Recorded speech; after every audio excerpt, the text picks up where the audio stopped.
Ẹ káàbọ̀ sórí ìkànnì yìí. Tó bá yẹ pé ìgbà àkọ́kọ́ tẹ́ máa darapọ̀ mọ́ wa lélẹ̀, ẹ comment, ẹ like, ẹ share, ẹ dẹ̀ subscribe. Ẹ máa bá mi ká lọ. Chief Sunday Adeyemo, aka Igboho Oòṣà, by who? Tobi Alaka, convener and VC, Oyo City Players, Atiba Local Government, Oyo Town, Oyo State, Nigeria. Àwọn ọmọ Ọ̀yọ́ Àtìbà, àwọn ni wọ́n fi ìwé ránṣẹ́ lẹ́tà náà fi ránṣẹ́ sí Chief Sunday Adeyemo Igboho. Ẹ jẹ́ kí a gbọ́ nǹkan tí wọ́n ṣe lálàyé nínú lẹ́tà náà. Ó sì yẹ pé lẹ́tà yìí gùn, ṣùgbọ́n àwọn ibi tí ó ṣe pàtàkì jù lọ ńbẹ̀ òun ni mo máa kà. Ẹ jọ̀ọ́ ẹ bá wa mú fídíò ìkẹ́ bá wa share kó dọ́dọ̀ bàbá wa Olú ọmọ Ìró Ẹkùn Chief Sunday Adeyemo Igboho. Wọ́n ní, Dear Chief Sunday Adeyemo Igboho, my sincere greetings and deepest respect to you. I have wanted to write this for a while, and I hope you will receive it in the spirit in which I am sending it with genuine respect, love, and concern. First, I want to sincerely appreciate you for the role you have played in standing up against insecurity and speaking boldly about the safety and future of our people. You have made sacrifices that many people may never fully understand, and you have continued to speak for what you believe is right. I also want to say that I am truly sorry for everything you have lost and gone through over the past years. I know some of those experiences must have been extremely difficult, and I pray that God continue to give you strength, peace, and restoration. Àti ti dúpẹ́, Ọlọ́run ti gba gbogbo ògo. Wọ́n wá tẹ̀síwájú bí wọ́n ní, there is something I humbly want to appeal to you about. Ẹ wá tẹ́tí sílẹ̀ bí o. Chief, whenever you speak about our traditional rulers, please, I beg you, try to speak well of all our obas, and where possible, simply refer to them collectively as àwọn ọba, rather than mentioning individual names, in a way that could make it appear that one oba is being placed above another. Yoruba land is blessed with many kingdoms and even thrown at its own history, people and traditions. Whatever our personal opinion may be about individual kings, I believe that all our traditional institutions deserve respect. Ó tẹ̀síwájú, ó ní, I am not saying this to criticize you or tell you what to do. Please don't see it that way. I am saying it because I love and respect you, and because I genuinely believe in what you are trying to achieve for our people. Ó wá tẹ̀síwájú bí ó ní, and Chief, please don't forget one important thing. You are more Oyo than anywhere else. Your connection to Oyo and its history carries a special weight, and I believe that makes it even more important for you to be a voice that brings all our traditional institutions together, rather than creating room for rivalry or comparison between thrones. Let our Oba stand together. Let our different kingdoms be respected. Let our people remain united despite our differences. Chief, I genuinely want to see you succeed, and I want to see Yoruba land safer, stronger, and more united. I believe you have an important role to play in that journey, and I pray that God continues to give you the wisdom and strength to carry that responsibility. Ó wá tẹ̀síwájú, ó ní, please forgive me if my words comes across strongly. Ẹ má bínú sí mi, Baba. I am only speaking from the heart as someone who loves you, respects you, and believes in the cause you are fighting for. May Olódùmarè continue to protect you, strengthen you, and guide your step. I share with love and utmost respect, a great admirer and supporter of your movement, Tobi Alaka, convener and VC, Oyo City Players, Atiba Local Government, Oyo State, Oyo Town, Oyo State, Nigeria. Lẹ́tà tí àwọn ọmọ Ọ̀yọ́ Àtìbà tí wọ́n fi ránṣẹ́ sí Ìgbòho nìyẹn. Wọ́n ní kí Chief Igboho kó má máa fi máa ẹ̀pù yín ibi tẹ́ ń lọ. Kí Chief Igboho tó bá fẹ́ dúpẹ́ lọ́wọ́ gbogbo àwọn ọba, kí wọ́n má máa ti ara bàbá wa Ọ̀nìrìṣà, kí gbogbo àwọn ọba tó kù, kí Chief Igboho kó mú unity wá. Èmi náà ní little analysis tí mo fẹ́ ṣe, but kí n tó ṣe analysis yẹn, ẹ tẹ̀lé mi kẹ́ wá wo fídíò yìí. God bless. Ó ṣe fi lájà lọ́wọ́. Òòṣà. Kí Ọlọ́run kí bàbá wa olóyè Adéníyì Adéyẹmọ Ìgbòho Òòṣà. Àtẹ̀tún dúpẹ́ lọ́wọ́ Ọlọ́run pé ọjọ́ òní Ọlọ́run fi bà wá nú jẹ́. Bàbá ǹjẹ́ lè rántí ìṣẹ̀lẹ̀ tó ṣẹlẹ̀ sí ní ọjọ́ 19 that's on the 19th. Mo ló ti ọ̀dà nínú oko mi ní lókè mi láti fẹ́ wọjú yẹn báyìí bẹ́ẹ̀ làwọn lókè mi àdá sí ilé ìjì tó jáde mọ́ mi tó mo sáré láwọn ṣàmì bá gbé sínú ọ̀gbìn bá fà mí wọn náà òun làwọn méjì lọ wá 30,000 abẹ́yìn 30 mílíọ̀nù wá mo ìkíni mo lówó ní lọ́jọ́ kórìí náà gbé ìmọ̀ wa ló ìsìn lọ́mọ tó lówó ojú títí tí wọn gbà wọn náà mọ̀ mi kí o tí ì lówó wọn sọ títí bí wọn ti wọn náà wọ́n mi lọ lẹ́yìn wọ́n ẹgbẹ̀rún 8 ti mẹ́ lọ́ọ̀bì mo kó fún wọn gbà wọ́n dá lápò gbogbo bẹ́sikẹ́tì tààrà tààrà ìjẹun lóko wọn kó wọ́n jẹ. Ẹ ṣé bàbá. Òní ni ọjọ́ kẹtàlélógún oṣù kẹjọ ọdún 2026 ní kété tí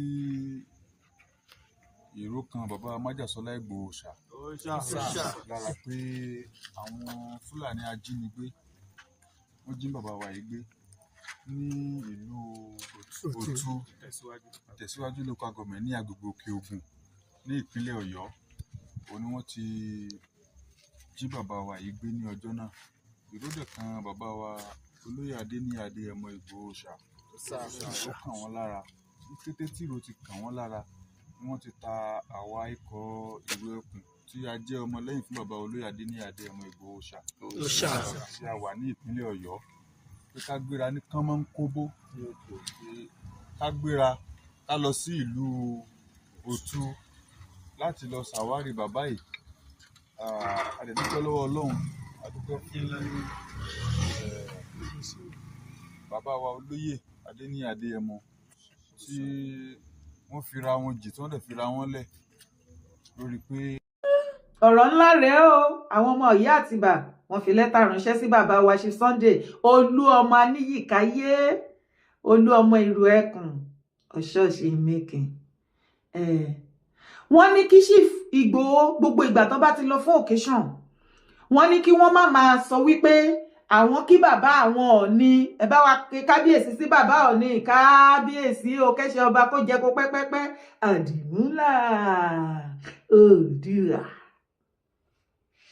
Wọ́n ní kí Chief Ìgbòho má máa sọ wípé àwọn ti ara bàbá wa Ọọ̀ni ìrìṣà olórí aládé olórí ọba gbogbo kí gbogbo ọba tó kù. Wọ́n ní bí ìgbà tí Ìgbòho bá ń gbé kábíyèsí Ọọ̀ni ìrìṣà lórí àwọn ọba tó kù ni. Wọ́n tún wá tẹ̀síwájú ibẹ̀ yẹn ló kàṣe mi jù. Wọ́n ní kí Ìgbòho rántí wípé ó jẹ́ ọmọ Ọ̀yọ́ ju any other place nílẹ̀ kóòtù àjíire ilẹ̀ Yorùbá.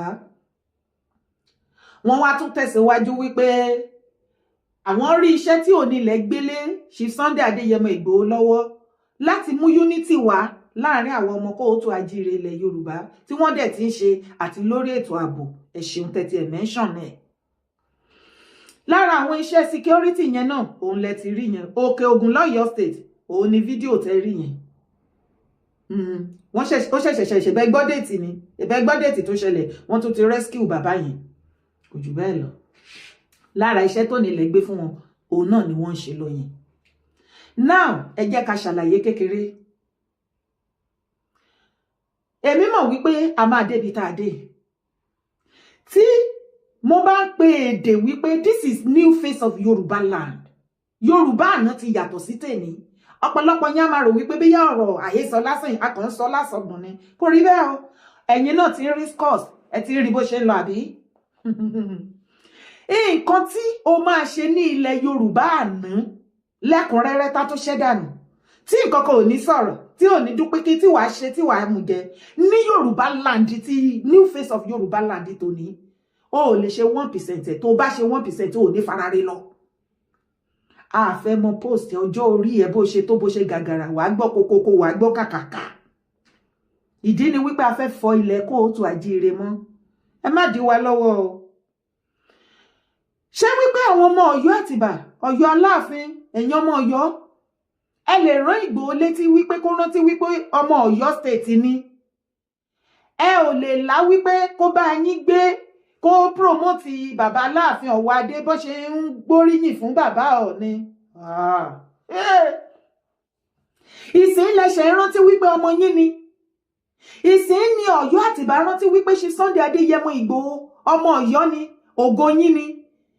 Somebody like me ní last year nígbà tẹ́ bẹ̀rẹ̀ ọ̀tẹ̀ tẹ́ mú ọmọ àlè tí ò ń ṣọmọ ilẹ̀ Yorùbá tí ò ń ṣọmọ Oòduà tẹ́ fà má bẹ́ tẹ́ gbélé orí ọmọ yín. Ẹ ò rántí wípé Chief Ìgbòho ọmọ yín ní ojúlówó ọmọ ọkọ ni. Ọmọ tẹ́ gbẹ́lé yín tó wá sásá bẹ́ yín tó ní ká ẹ bojú Ìgbòho ojúlówó ọmọ yín jẹ́ ṣọmọ Ọ̀yọ́ ni. Àtọ̀húnrìn wá sọ́yọ́ ni. Ẹni kó bojú ọmọ yín jẹ́. Okay, ẹ jẹ́ ká dá sílẹ̀ ká túṣà. Ganiyu Ige Adams tó po ẹ̀kọ́ ìbànújẹ́ fún bàbá wa Láàfin Ọ̀wọ̀ Adé kí wọ́n tó dórí àpèrè. Kí orí àpèrè yẹn kí bàbá Láàfin Ọ̀wọ̀ Adé tó débẹ̀. Iṣẹ́ wo ni Gani ṣe láti protect orí àpèrè yẹn? Àwa tá dìde ti orí àpèrè yẹn nìyí nígbà tó ṣòfò. Tí wọ́n fẹ́ yí tó fẹ́ gbé ọgbọ́n àlùmọ̀kọ́rọ́ yí tó fẹ́ da gbogbo kinní rú. Mo mọ iṣẹ́ tí mo ṣe on my own. Torí ọ̀tẹ̀ tó pọ̀ lọ́yọ̀ọ́, ẹ lè máa rí somebody like me bí aláìdá lónìí. Èmi ò sí nídìí àìdá anywhere o. Bí ẹyẹ bá ṣe fò la ṣe máa sòkò ẹ̀. Bí Ìgbòho bá ṣe nǹkan àìdá lẹ́ni wà láì máa kó fún wọn. That is my life. Èmi ò jojú mi lè tó korò. Nísìnyí lẹ ṣe mọ̀ wípé Ìgbòho jọmọ Ọ̀yọ́. Abẹ́ ti gbàgbé nǹkan tẹ́ fojú ẹ̀rí ní last year. Hey, ẹ jẹ́ ń ṣe àtúnṣe, ẹ jẹ́ ṣàlàyé nǹkan kékeré kí n rán yín létí nǹkan kékeré tẹ́ ṣe. Torí ìgbẹ́ kínkínní ló tí àwọn gbẹ̀gìrì bójú bá kúrò ọ̀tẹ́nu ṣọ́kàn máa kúrò ń bẹ̀ ni. Ní last year ní ìgbà tí Chief Ìgbòho ń lọ káàkiri tó ń bẹ̀bẹ̀ káàkiri wípé òun fẹ́ lọ máa bẹ gbogbo àwọn ọba kọ́ bá àwọn bẹ bàbá wa olórí oko káàfàtà President Bola Ahmed Tinubu pbat pé kí wọ́n fún wọn ní freedom kọ́ padà wálé. Kí dé lè ṣẹ̀tánṣẹ̀? Ṣé wọ́n ṣe jàgídíjàgan ni àbọ̀ pààyàn àbọ̀ ń jalè? Ṣebí ìfẹ́ ilẹ̀ Yorùbá náà ní tó fi dogun tí àwọn Fúlàní tán ní so ìwọ ló fẹ́ jà fún ìran Yorùbá. Okay, nǹkan àti mọ̀ nǹkan tá máa ṣe fún ẹ tán fẹ́ pa tí ò ní lè jẹ́ kán rí pa tó fi sá kúrò. Ó dẹ̀ fẹ́ bẹ̀rẹ̀ ìrìn àjò yẹn gbogbo wa lárí. Lẹ́tà tẹ́ ṣẹ̀ṣẹ̀ wá kọ nísìn Ìgbòho ti bẹ̀rẹ̀ ẹ̀yin kọ́ lẹ ṣẹ̀ṣẹ̀ máa rán létí gẹ́gẹ́ bí ọmọ ọkọ tó jẹ́ tó ti ń pariwo Ìgbòho tó bá sọ wípé Ìgbòho kò sí orílẹ̀-èdè tó wà láyé lónìí àfi tí ò bá sọmọ Nàìjíríà bẹ́ẹ̀ lókù tí wọ́n ní mọ̀ wípé táwọn kan wà tó ń jẹ́ Ìgbòho nínú Nàìjíríà ibo ló wà located at ní Ọ̀yọ́ state tó ń polongo yín. Ǹjẹ́ a ti rí ọmọ Ọ̀yọ́ míì tó polongo Ọ̀yọ́ state àbí Ìgbòho tó Ìgbòho ṣe Sunday Adéyẹmọ? Ganiyu Ige Adams tẹ́ ẹ fún lóyè tó gbé 200 million tí bàbá Láàfin àná tó gba 200 million tó ń ta oyè fún tí Fúlàní ra oyè fún tó tún wá ṣe ìwúyè fún lọ́dọ̀ yín. Promotion wo ló ti fún yín ní Ọ̀yọ́ state láti ìgbà tó ti fi jẹ́ Ààrẹ Ọ̀nà Kakanfò? Iyì wo ló ti bùkún Ọ̀yọ́ state? Orí àpèrè tó fi jẹ oyè yẹn kí ni iṣẹ́ tó ti gbé ṣe síbẹ̀? Kò sí. Chief Ìgbòho wálé ní last year nígbà tó fẹ́ bẹ̀rẹ̀ ìrìn àjò àti máa lọ sọ́dọ̀ àwọn gbogbo ọba. Èyí tẹ́yìn ṣẹ̀ṣẹ̀ ń kọ lẹ́tà yìí ibẹ̀ ló ti bẹ̀rẹ̀ wípé òkè ilé la ti ń kẹ́ṣọ̀ọ́ ròde kí n tó máa lọ sọ́dọ̀ gbogbo àwọn ọba tó kù. Ẹ jẹ́ kọ́kọ́ bẹ̀rẹ̀ láti ilé gẹ́gẹ́ bí ọmọ ọkọ tán bí ire tí ò gbúdọ̀ ṣíṣú yọ tí ò sọ lẹ́nu tí ò sì sàpòyàkọ́ despite the fact wípé bàbá Láàfin Ọ̀wọ̀ Adé was never in the picture gbogbo nǹkan tó ṣẹlẹ̀ kó tó di pé wọ́n jọba yìí. Wọ́n sí in the picture wọ́n wàwé gbogbo nǹkan tó ń ṣẹlẹ̀ tó bá tiẹ̀ wàwé ẹ̀ wọ́n á máa rí online ni. Kò síbi tí gbogbo ìrìn àjò yẹn gbà kan bàbá Láàfin Ọ̀wọ̀ Adé rárá lọ́wọ́ lẹ́sẹ̀ tó jẹ́ sí wípé tí Ganiyu Ige Adams bá pọ̀ ẹ̀kọ́ ìbànújẹ́ àbí ọ̀tẹ̀ fún wọn àwọn àìsẹ́ẹ̀tì wípé kí bàbá Láàfin Ọ̀wọ̀ Adé sọ pé ṣe bí mo tiẹ̀ sì fẹ́ jẹ ni ẹ tiẹ̀ sì jẹ́ kí n kọ́kọ́ jókòó kí n fìdí rinlẹ̀ dáadáa ká tó mọ ìgbésẹ̀ tá máa gbé bọ́ bàbá Láàfin Ọ̀wọ̀ Adé ò ṣe bẹ́ẹ̀ ọ̀rọ̀ yìí kò sọ̀rọ̀ ìjà mọ́ o torí pé látọ̀dọ̀ ṣe Sunday Adéyẹmọ Ìgbòho bó ṣe bá mi sọ̀rọ̀ Aláàfin o bàbá Aláàfin Òwádé àti Chief Ìgbòho bàbá àtọmọ ni wọ́n kò síjà kò sí ìta àlàyé ọ̀rọ̀ la jọ ń ṣe fúnra wa èmi ń dá yín lọ on behalf of ṣe Sunday Adéyẹmọ Ìgbòho ó kó àwọn èèyàn wá láti Amẹ́ríkà láti Europe àwọn ti Nàìjíríà all over the world wọ́n kó ìlú wọ́n kó ìfọn gbogbo ẹ̀ wọ́n tẹ̀lé oníkan tẹ̀lé òun ó yá sọ́dọ̀ bàbá Aláàfin ǹjẹ́ mo ríyìn tí Ìgbòho gbé wá fún yín lọ́dún náà ẹ mọ nǹkan kan ǹjẹ́ mo iyì tó ń gbé bọ̀ wá sí inú palace Aláàfin ǹjẹ́ mo ògo àti iyì tí ẹ ò lè rà láíláí tí owó ò lè rà tó ń kó bọ̀ wá bá yín lọ́yọ̀ọ́ fúnra lára yín torí ọ̀tẹ̀ tí Gani ti pùkọ ìbànújẹ́ sí yín sí inú ẹ̀yin ọmọ Ọ̀yọ́ àti bàbá Aláàfin níbi tí ò ti kàn wọ́n ẹ humiliate Ìgbòho ẹ bojú ẹ̀jẹ̀ ẹ ò rántí nígbà náà wípé ọmọ Ọ̀yọ́ ni wípé ọmọ Ọ̀yọ́ state ni ó ní láti gbé Ọ̀yọ́ sókè ṣebí Ọ̀yọ́ náà ló ń gbé sókè nígbà tó wá tí kò ṣe kọ́kọ́ lọ sọ́dọ̀ bàbá Aláàfin ó kọ́kọ́ wá sọ́dọ̀ wọn ẹ humiliated him you humiliated him ẹ rìn sí òwò ẹ rò wípé ẹ bọ́ aṣọ ìyàtẹ̀yẹ tí Ọlọ́run wọ̀ fún ẹ rò wípé ẹ bọ́ abẹ́ rò wípé ẹ dé epo pupa sí odídẹrẹ́ lára ìṣe ló túbọ̀ rẹwà sí ẹ rò pé ẹ fẹ́ bàjẹ́ ni ìjẹ́ mọ kó tẹ́ ṣe that is why picture yẹn kò ní kúrò nínú ayé gbogbo àwọn ẹni yìí ẹni ẹ̀yẹ tí Ìgbòho pè látàbúrọ̀dà àti nínú Nàìjíríà tí wọ́n ń tẹ̀lé bọ̀ lọ́dọ̀ bàbá Aláàfin ẹ bójú wọn jẹ́ you humiliated them ẹ fi wọ́n ṣẹ̀sín ẹ bójú Ìgbòho jẹ́ ẹ dá wọn dúró sí títì ẹni kọ́ máa wọnú pálásì ní kọ́ máa wọnú kọ́páǹdì yín Ìgbòho ní káàtà wọn bíi méjì mẹ́ta tó wọlé ẹni wọn ò gbúdọ̀ mú fóònù dání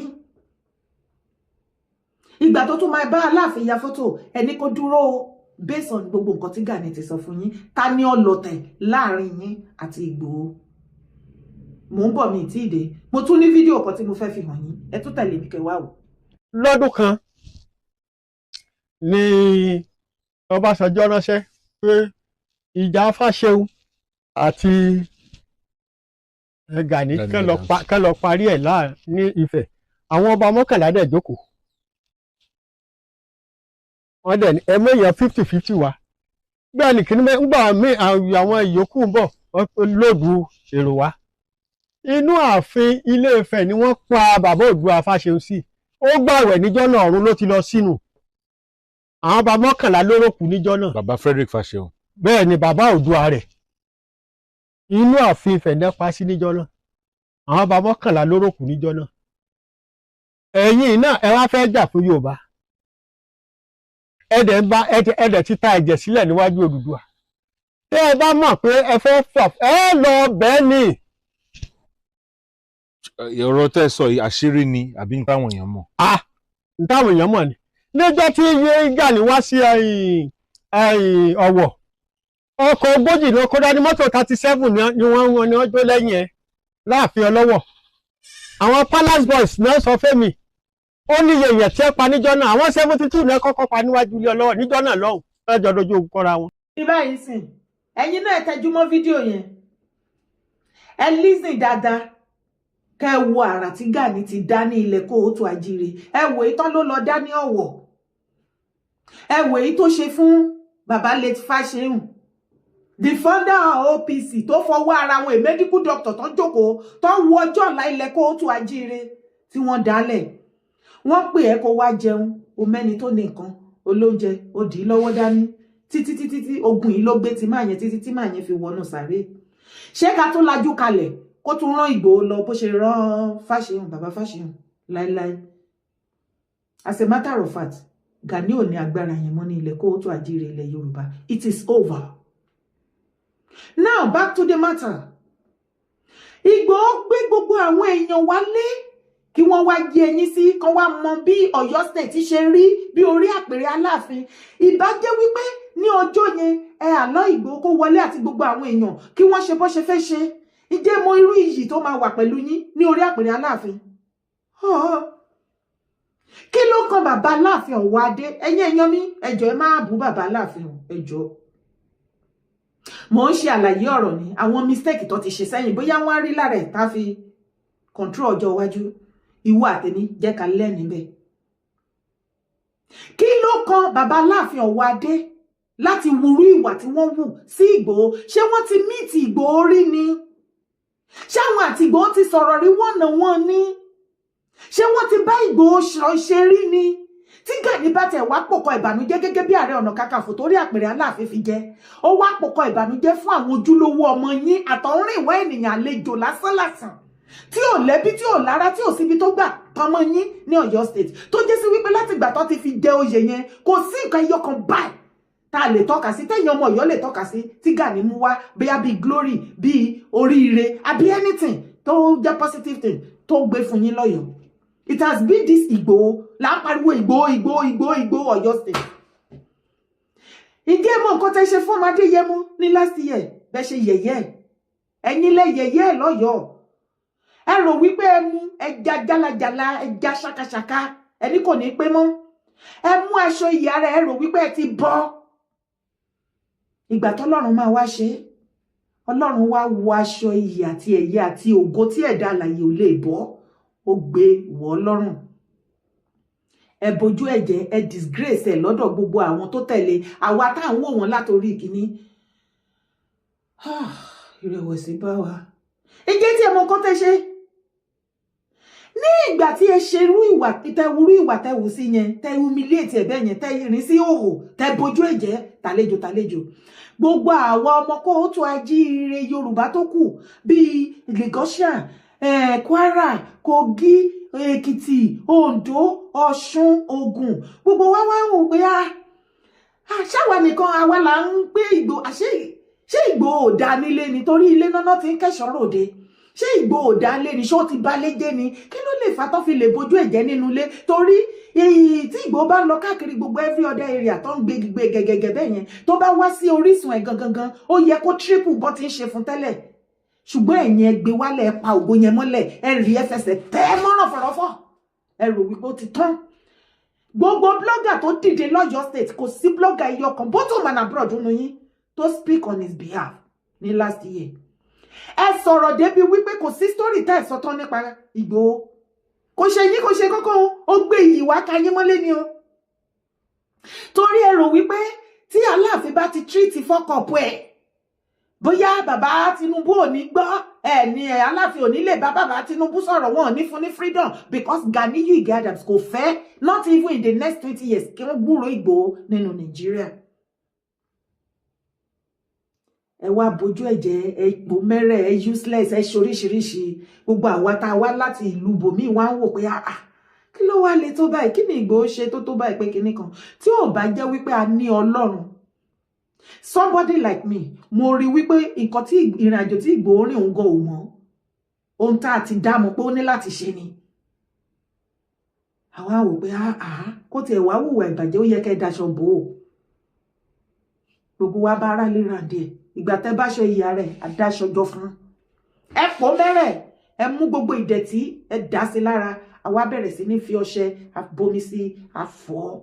A mú gbogbo ìdẹ̀tí ẹ̀ gbé oríṣiríṣi tẹ́ fi sí lára, a nù dànù.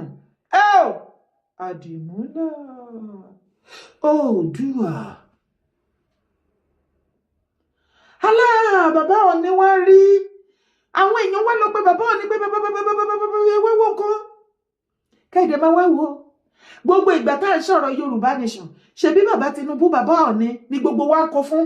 Ṣebí wọn tí jẹ bàbá Aláàfin Adéyẹmí àná a kọ fún wọn tí bàbá yẹn fi jáde láyé, wọn ò wú kọ́ wọn dá wa lóhùn. Wọn sọ wípé kán lọ arrest wa, wọn sọ wípé kọ́mọ Ọ̀yọ́ bọ́ síta kán bú wa bá ṣe kọ fún bàbá tó. Bàbá Aláàfin Ọ̀wọ́adé see in the picture. Why did you inherited what did not belong to you, sir? Ọ̀tẹ̀ ogun tó wà nílẹ̀ kò síbi tó gbà kan yín. Bọ̀ ẹ kàn wá máyà. Ẹni tá a kọ́ níkà tó ṣe tinú ẹ̀ ti wà ń bẹ̀ tẹ́lẹ̀. Wọ́n sáré àwọn èèyàn bá sáré lọ pé bàbá Ọọ̀ni ẹ wá wò nǹkan. Bàbá Ọọ̀ni rìṣà gan ló yẹ kó ta Ìgbòho dànù pẹ̀lú nǹkan tá a fojú wọn rí àti bàbá Tinubu nínú Yorùbá nation.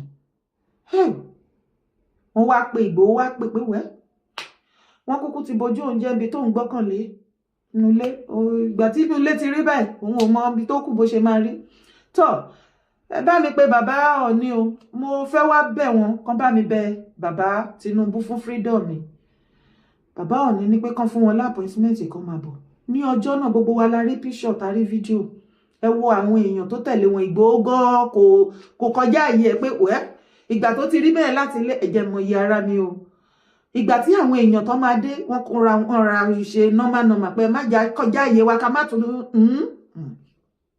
bàbá Ọ̀nìrìṣà ló sọ wípé láyé ẹ lọ pé gbogbo àwọn tó tẹ̀lé wọn wá ẹ máa bọ̀ ọ́ọ̀lù kékeré náà fún wọn ní pálàsì Ọ̀ọ̀ni bàbá Ọ̀ọ̀ni ní kó lọ sí biggest hall fún gbogbo everybody ẹ wọlé aṣọ iyì tẹ bọ́ lára ẹ lójú yín lọ́dún náà lọ́hùn bàbá Ọ̀nìrìṣà Àdìmúlà àwọn náà wọ̀ sí lára padà ìbájẹ́ wípé òun tẹ́ ṣe fún Ìgbòho ní last year bó ṣe lọ gbogbo ọba tó kù tó ṣe ṣẹ́yìn alẹ́ kan lẹ́tà tẹ́kọ̀ọ́ ẹ̀ ṣebí ẹ fẹ́ kán gbúrò Ìgbòho àwọn blogger yín lọ́yọ̀ọ́ láìṣẹ̀ wọn láìrò wọn láìṣe kankan torí wọ́n support Ganiyu Ige Adams wọ́n tún jẹ́ kó yé wa wípé àwọn máa pa irọ́ wá ṣe setup fún Ìgbòho wípé Fúlàní fẹ́ pa wọ́n lọ́yọ̀ọ́ wọ́n á tàn lọ́bẹ̀ wọ́n á sì pa wọ́n á bògùn ẹ̀jẹ̀ kí lẹ tún expect látọ̀dọ̀ ẹ̀ lẹ́yìn yẹn ok ẹ ti sọ ẹ ti gbàgbé àbí àwa ò gbàgbé Ìgbòho tó bá gbàgbé jẹ́ pé wọn ò mọ nǹkan tó ń ṣe nobody trusted Ọ̀yọ́ ẹ̀yin Ọ̀yọ́ Àtìbà Ọ̀yọ́ Aláàfin gbogbo yín pẹ̀lú Ìgbòho mọ́ torí any one of you bẹ́ẹ̀ ṣe máa pa lóhùn lẹ́ ń wá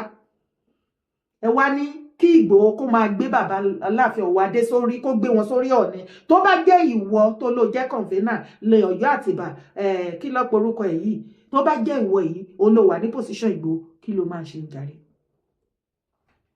kí ló máa ṣe fídíò èmi ìfẹ́ kó gùn jù ni èyí tó kù dórí live show ẹ pàdé mi ṣùgbọ́n kò tó tí tán síbẹ̀ ó tún yìí ní fídíò tí mo fẹ́ fi hàn yín.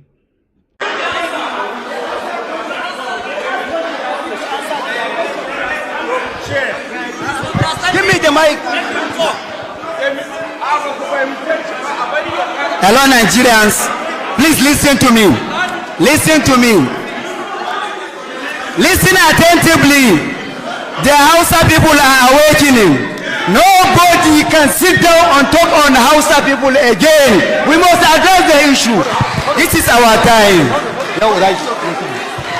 I'm here for Hausa Renaissance. The Hausa people are awakening. That Almajiri system of learning must be abolished. Nigerians should support that because it was defeated. It's not supposed to be. Wait, Give me. Hello.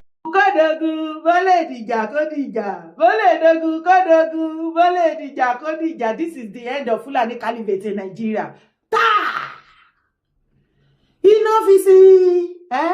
Enough is enough. Yes, every brother wa yẹn I love you bàjẹ́bàjẹ́ báwo ṣe sọ I love you bàjẹ́bàjẹ́ lédè Haúsá kọ́ mi náà ẹ̀yin tẹ́gbẹ́ Haúsá ẹ̀ bá mi kọ́ síbi comment section máa mọ̀. Àwọn Haúsá ti jẹ́ o ẹ̀rí bó ṣe yarí wọ́n fárígá mọ́ Fúlàní lọ́wọ́. This is the end of Fulani Caliphate in Nigeria. Àṣé wípé Fúlàní ò ní agbára kankan lẹ́yìn political power káàsà ṣé ẹ̀rí bí bàbá Tinubu ṣe yẹ̀yẹ́ àwọn Fulani Caliphate. Mo tún yìí ń béèrè lọ́wọ́ ẹ tẹ́lẹ̀tẹ́lẹ̀ ṣé ò kí rí Sultan gbogbo occasion tó bá lọ wàá máa gbọ́ one Nigeria it's not negotiable this Nigeria we are one ìjọ wo ló tún gbọ́ lẹ́nu ẹ̀ láti last year December níbo àwọn gọ́tì mọ̀ pé ó wà negotiable bàjẹ́.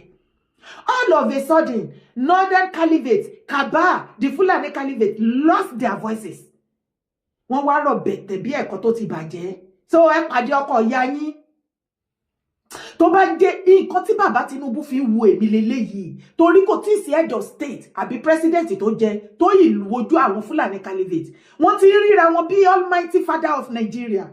Wọ́n ti ríra wọn bí àṣẹmáàlú òun náà ṣe gbógo fún àwọn terrorism táwọn máa ṣe rádaràda òun náà ṣe rí tó wọ̀ wọ́n lẹ́jẹ̀ tó wọ́n ṣe plate number born to rule what? Tẹ́ bá tiẹ̀ máa born to rule ajá àwọn tó lórí wọn pé Fulani Caliphate ẹ̀sìn mùsùlùmí wọn their way of practicing Islamic is totally different from the Saudis. Ṣé bọ́ọ̀ lárí lórí TikTok gbogbo orúkọ mùsùlùmí tó ń jẹ́ ṣé bọ́ọ̀ ni àwọn ọmọ Yorùbá tó lọ ṣọmọ ọ̀dọ̀ ní Saudi náà sọ fún wa wípé gbogbo orúkọ mùsùlùmí tẹ̀ ń jẹ́ most of it ní Nàìjíríà wọn kì í jẹ ní Saudi àwọn Fúlàní nìkan ẹ̀sìn Islam Fúlàní òun ni ẹ̀yin mọ̀nàfíkì ọmọ àlè ilẹ̀ Yorùbá òun lẹ́sìn kò ń ṣe ti Saudi gan. Torí ọba Saudi ó sọ débi wípé any Islamic cleric tẹ́ bá ti rí tó preach hatred àwọn ò fàyè gbà ní Saudi. tí bá wá sọ fún yín wípé Allah Sultan of Sokoto òun ni àwọn mufti Ìwó, ọba Olúwo, àwọn Oríyọmí, gbogbo sẹ́ẹ̀tì wọn yẹn òun ni wọ́n ń sìn. Wọn ò mọ Ọlọ́run kankan. Ọlọ́run tó ń kírun tó ń gbàdúrà lé lórí is the Sultan of Sokoto. Allah tí wọ́n nìyẹn. Nítorí ẹ̀ ló ṣe lè rí Tọ́líà tó máa sọ pípa anything tí ó bá ti Sultan bá ti ṣe àṣegbé ni wọn gbọ́dọ̀ yí rẹ̀ wò. Ẹni mùsùlùmí tó bá ti go otherwise Quran ní kan pa. Wọ́n ti tún bí Sultan ti kọ Quran tiẹ̀. Òun náà há lé wọn lọ́wọ́. Ṣé ti rí bí Tinubu ṣe ń jí everybody dìde? Ṣé rí bóyá jí àwọn Haúsá? Wọ́n wà vocal. Mo ye tribe tó wà nínú ní northern part of Nigeria. Ó pọ̀ bàjẹ́. Fúlàní dẹ̀ kọ́ńkà ó dẹ̀ pa gbogbo everything mọ́ wọn lẹ́nu. Ó dẹ̀ gbáyé wọn lọ́wọ́ wọn. Fúlàní population wọ 2% nínú Nigeria. Àwọn Haúsá wọ̀nyí náà ni the most populated kini ní northern part of Nigeria ńbẹ̀. Wọ́n dẹ̀ brainwash wọn títí. Wọ́n fi ẹ̀sìn Islam ti Fúlàní, wọ́n fi brainwash wọn. Wọ́n ní káwọn settle fún kíni? Fún Alimajiri set of education tí ò ní certificate, tí ò sí ibi tó ti lè employ, tí ò sí nǹkan kan, wọn gbé ìbò, wọn gbọ́n kankan. Àwọn wọ́n wá mú ọmọ títí wọ́n ní kí àwọn Hausa àti every other tribe ipe western education is haram, ó máa bayé wọn jẹ́. Kò níbi tó fẹ́ gbà support wọn ò lè benefit anything from it, can run away from it. Alimajiri set of education òun ló máa benefit wọn. Wọ́n gba bẹ̀ true ẹ̀sìn. Ṣùgbọ́n àwọn Fúlàní ọmọ àlè wọ̀nyí wọ́n wá kó àwọn ọmọ títí wọn wá lọ́wọ́ àwọn ọmọ El-Rufai ìbọn yẹn dán bí ẹdun lórí X space now, Twitter, everywhere, TikTok, everywhere. Were they not educated? Ṣé Alimajiri set of education ni àwọn ọmọ El-Rufai, àwọn ọmọ Buhari, àwọn ọmọ Malami, àwọn ọmọ Sultan and the rest of them tó kù? Ṣé Alimajiri set of school náà kó wọn lọ? Àwọn gbé àwọn ọmọ El-Rufai abroad ní gbogbo wọn ti study. Wọn ò dúró kàn gba education, western education yẹn ní inú Nigeria. Wọ́n gbé wọn báyìí, wọ́n gbé wọn lọ sí western world kàn lọ gba everything. You see how wicked they are. Òun la ṣe sọ fún yín Yorùbá, bóyá ẹ máa kẹ́kọ̀ọ́ látara àwọn Haúsá. Tá bá sọ fún yàwó tàbùkù ẹ̀sìn o láíláí, ṣùgbọ́n lórí ọ̀rọ̀ tó wà nílẹ̀ yìí kàkà kílẹ̀kùn ilẹ̀ máa ṣá ni. Ìbálùwẹ̀ yín mufti Ìwó, Tọ́líà àti the rest of you tẹ́lẹ̀ fẹ́ dodo ńlẹ̀ kó o tù. Mo sọ fún yín mo la fẹ́ ra bracadabra tẹ́ fẹ́ ṣe. Tó bá tó àsìkò a máa fi gbogbo yín pàrokò ìbànújẹ́ ránṣẹ́ sí Sultan. Sultan á lè mọ bó ṣe ń lọ. Ṣebí 20 years ago ta ló tó bẹ́ẹ̀ kó dárúkọ Sultan wá fi dá lálẹ́ gàràgà. Léèní tó bá ta Sultan kò sẹ́ni tó lè rà ní 10 naira. Ẹ tí rí nǹkan kan. You think ẹ rò pé ojú lásán ni? Onílẹ̀ wà pẹ̀lú wa. Dear us kò rí jẹ́ onílẹ̀. Mi ìfẹ́ kí fídíò ìgùjù bó ṣe yẹ lọ. Orúkọ tèmi ò yípadà, Ìyèdára Kòwé ni mò ń jẹ́. Bá mi subscribe sórí YouTube channel tó bá ti subscribe. Bá mi sọ fún àwọn ọmọ mi, sọ fún daddy sọ fún mommy. Your colleagues, what are you waiting for? Support my brand. Thank you every one of you. Ẹ ṣeun gan ni o. Ilẹ̀ Kóòtù Àjíire ilẹ̀ Yorùbá ò ní bàjẹ́ o. Ó bọ̀ jẹ́ tí